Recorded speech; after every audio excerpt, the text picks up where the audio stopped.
My name is Christina Lahif. I'm 97 years old. I was born May 1920. Hey guys, so I finally did it. I put together the interview. I had to edit and cut. And just, make it a little bit more pristine. I think I'm gonna have two versions. One's gonna be an extended version for those who want all the details, and then I'll have a shortened version of maybe the spark notes. But if you have the time, definitely watch the extended version. There's lots of words of wisdom and things to think about. Another thing is that I found interesting is we asked Krissy my mom and I, what her greatest accomplishment was. And what was interesting is she listed something like a couple months ago that happened. Instead of reflecting on her whole life and living in the past. She had a lot of really cool accomplishments in her life. She didn't mention any of that. She mentioned something that happened just recently. And I don't know, that I just thought that was interesting to note. So enjoy the wisdom. Well, it's nice to see you. Now that I got everything set up. Okay. And I got my questions written down and everything. Well, first, how are you doing? I'm getting nervous here, you know? Yeah? Now, give me that question again. Oh, how are you? I'm very well, thank you. You're very well. Yes. Well, I'm doing pretty good. Okay, so the beginning, we want to start from the beginning, your childhood. So, what was your childhood like? What, paint the picture. What types of foods did you eat? What did you do on a day-to-day? What was it like? I lived in a little town in Scotland called Clydebank. Clydebank. And it was a shipbuilding city, not a city, excuse me, town. That was the livelihood of our men there. But I never really saw Scotland till I came to America and went back there for a vacation. And then somebody would take me, and we never had motor cars. We walked or we took the bus or we had a tram car. Nobody had a car in my hometown. The minister had a car or the person that had a store had a car, but people didn't have cars. You walked. If you didn't walk, you took the bus, or if you didn't take the bus, you took the tram car to wherever you were going. Oh, exercise. Yeah, but now it's different. Everybody's got a car over there now. It's all Americanized over there. And went to church, I have to tell you this, went to church every Sunday with my mother from when I was about 5 or 6. And it was Presbyterian church. And I can remember going in there, and as I walked down the aisle, I had on a pair of new black patent leather shoes that squeaked like mad. So I had to walk on my toes to get to the pew. So I grew up there, and I went to work when I was 16.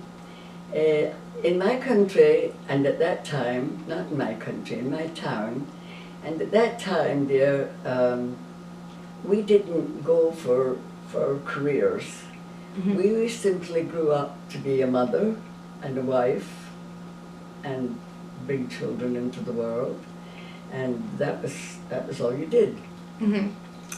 But I went dancing, I danced and I sang with a dance band, and so anyway, I had a happy childhood. I had a very sweet mama and a wonderful father, loved my father dearly, and a brother, and I loved him dearly as well. Yeah.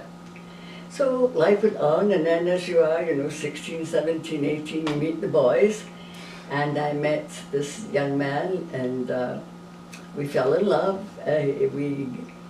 The war came along, World War II came along, and he joined the Air Force, and he came home for leave one time, and we decided to get married. And we did, and he went back, and he never came back again. He was killed in Germany. So anyway, that was that, and where do I, tell me where to stop. Okay, so we're kind of getting into your adults from there. Well, back to your childhood, what types of foods did you eat? I was a very picky, my mother used to say, you're a very picky eater. My mother used to make a huge pot of soup, you know, with a bone, and you gals don't do that anymore. You get it in a can or something. Yeah. But my mother had to boil the bone for about a night, and then she'd put in all vegetables, which she chopped up herself, all fresh vegetables. But I hated vegetables, so my mother had to strain my soup, and I just had the broth. Just had the broth. Other than that, just poached eggs. I love poached eggs, boiled eggs. Our feeding was different. We had breakfast, and then we had dinner at 12 noon, and then we had supper at 5. Eating was simple food, just you know, the simple potatoes and vegetables and all that good stuff. Okay, what is the secret to longevity? That is something I cannot answer. I sit sometimes and wonder why I survived, you know.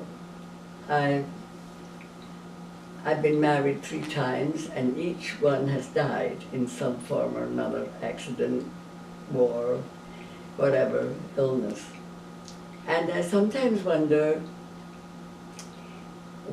why my life goes on, and I've just lost my son, of course. And so, longevity, I have to put it down to health. I have to put that down to health, because I was a very choosy kind of an eater.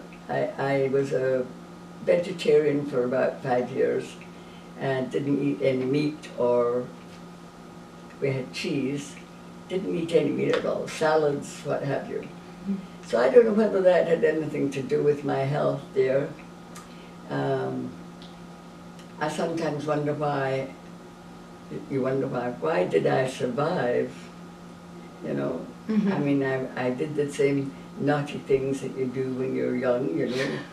I don't know whether you want to write this down or not. but you know, you have a glass of wine, or you have a this or that. Things that, but I had a normal kind of a life. When I came to America, my whole life changed, of course. I mean, I'm an American now, so whatever Americans did at that age, just put that down for me. Yeah, you went through it, so you're not really sure. You think maybe it's because of the types of food you put in your body. Oh yes, oh absolutely. Yeah, I absolutely believe in that. Yes, yeah, yeah. You're not a cake everyday type person. No, I don't eat candies. I don't, you know, I'm not a candy person. I don't, I've kind of lived with that all my life. I'm not a big eater. I don't eat a 4-course meal, and very small portions. Always have been my mother used to say, you're a very poor eater, Krissy. And yeah, I was never a big eater, so. What was the world like at that time period and today? Like, what's the major differences? Like, obviously, TV changed, internet changed. Yes. Oh, yes. Oh, I can remember, I remember my mother was always, whatever was coming on, knew she had it. And when the radio came, you know, we had and I see that it was shaped like a sat-up bureau, you know, and my mother would play with the knobs so that she would, oh, there's another station here. She discovers something new. That's cute. Yeah. There's something I'll always remember about my mother was a very fastidious lady. She went into business. She bought a restaurant, and she had her own business. She was a go-getter. So then another question is, what makes a happy life? Well, my happiness has depended on other people. How I treat people, I don't expect, but I find that they treat me that way back. I am, I have to tell you this, you don't have to write it down. But I find that people are very, very, very kind, basically. You know, sometimes you rub people the wrong way and you get them all upset. But I always find that I agree with most things that people say. And if I don't agree, I don't say, oh, well, this is what I try to give my point of view so that we can discuss it back and forth. Mm-hmm. You have to, I've always given the other person the benefit of the doubt. Oh. So I think what you put out, you get back. Mm-hmm. That's all I can say about friendship. If you're kind to people, people will be kind to you every time. What did you get from, did you get more from your mother or father? I definitely got more from my father. I loved my father because he loved me. My mother, if I may call her, God bless her, was a hellion. I mean, you did everything what she told you, that was it. There was no argument or no, and of course you grew up, you think, I don't know, you know. But I loved her, and I know she loved me. And I think of it often when you're with family. I left my mother and father when I came to America. I didn't plan. Now, don't let me get into my life story, but I didn't plan to come to America. I didn't want to come to America. I landed in America. And when when my father died first, I didn't go back to his funeral. Then my brother died, and I loved him dearly. I went back to Scotland then for that. Then my mother died, and I went back to Scotland for that. So my family's all gone. I'm the last. So you meet these things as they come to you, and you realize that life goes on, and you have to have faith, or you have to have something. You have to have faith that things will be right. Things, no matter what happens, no matter what bad things happen to you, they do come right, and they happen for a reason. They happen for a reason. What is your greatest accomplishment? Oh, What are you I most haven't really happy? accomplished anything, I don't think. My greatest accomplishment. What makes you most happy about when you look on your life? All right, you're not going to believe this, but I gave a lesson in church not too long ago, a lesson I didn't want to give, but they insisted that I give a lesson, and I prepared the lesson, and I added 2 hymns to the end of my lesson, and I got more people telling me about the words of the hymn than they did about the lesson. Was about what was my lesson about? It was about giving your Testimony? testimony. wasn't Testimony it? building. So that's one of the things that make me feel happy now. I feel that I did a nice job in that. What's advice you would give to someone in their 20s, like me? What's 3 things or 2 things of advice you would give someone who's just starting out, embarking? Well, it's Early adulthood. well, that's a hard age because you're just filling your oats at 20. You know what I'm saying? That's a hard age because no matter what you say to a 20-year-old, it's going to go in the one ear and out the other ear.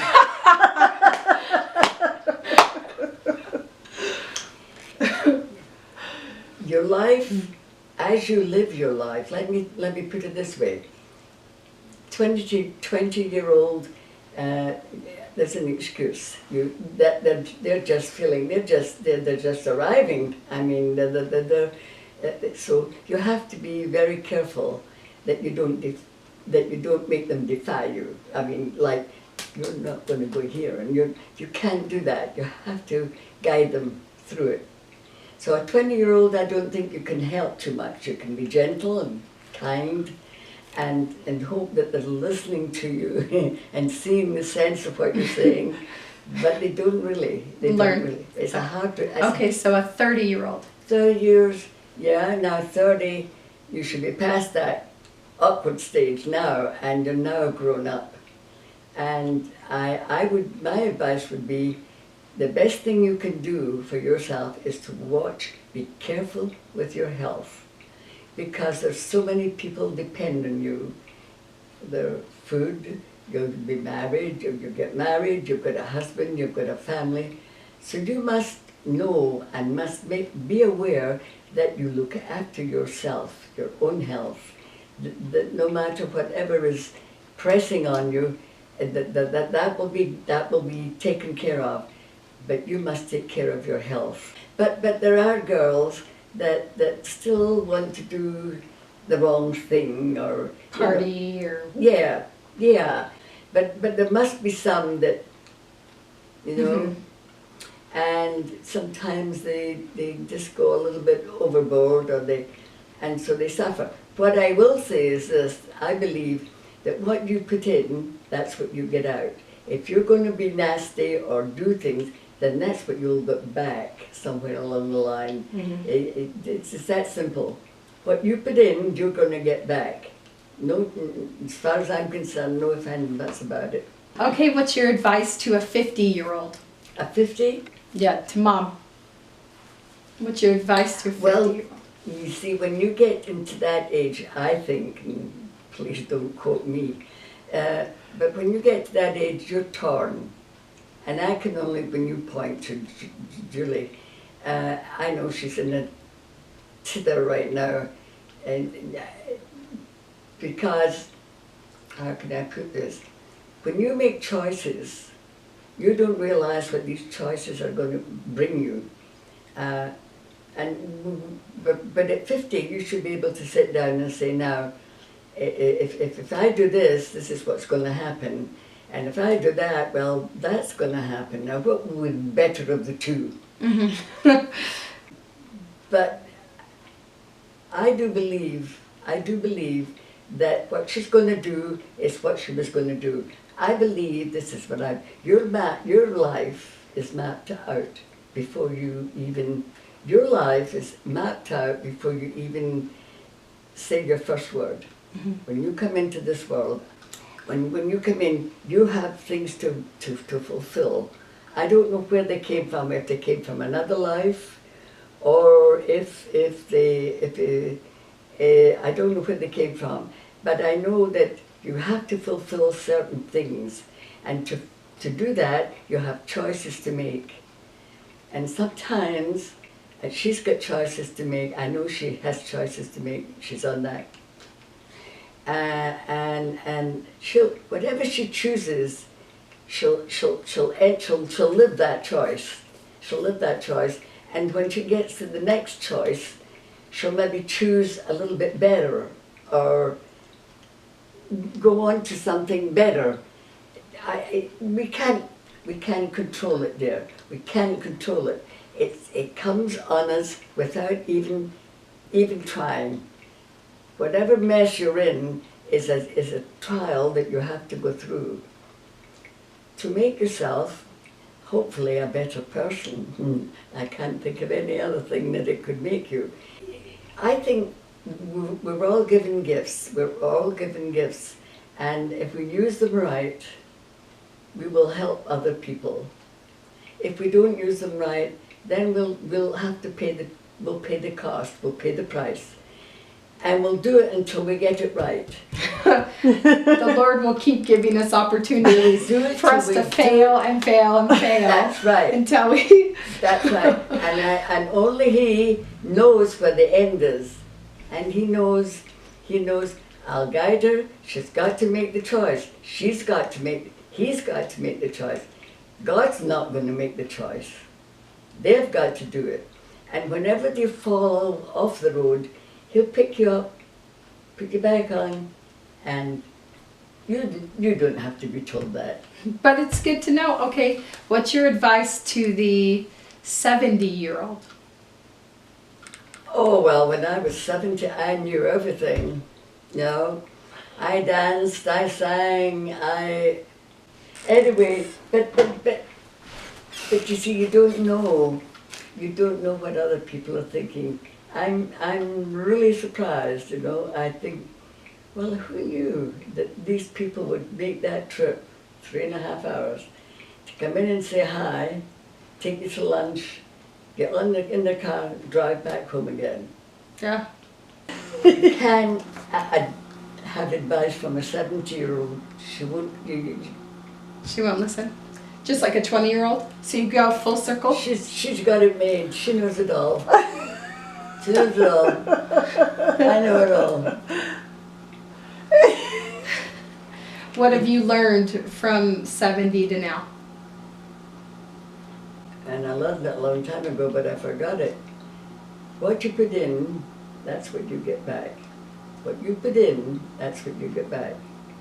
I find that if you're nice to people, they'll be nice to you. If you're nasty to people, they couldn't care less about you. So I would rather have people like me and know that people care about me. So I will give it out, and I hope that I'll get it back. That's all you can do. If you could do one thing differently, what would you do? Oh, there's a lot of things I would do differently. One thing, oh my gosh, that's difficult to pick one thing out of what I would do differently. If I could do something differently, I would have stayed with my mother in Scotland instead of coming to America and leaving her there with my father, of course, and my brother, but they all died. She lost my father, and then she lost her son, and I wasn't there to help her through any of it. Mm-hmm. I want to cry now. If I could do that over again, I would never have left Scotland. Yeah, you know, you don't realize how strong family is until you haven't got a family. That's when you realize, and there are things that you're supposed to do, and if you don't do these things, you suffer for it down the road somewhere. And I suffer for the things that I didn't do when I had a chance. So, but that's the lesson you learn. I've learned.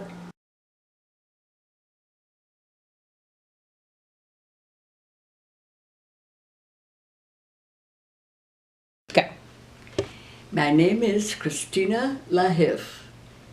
I'm 97 years old. I was born May 1920. What year? 1920.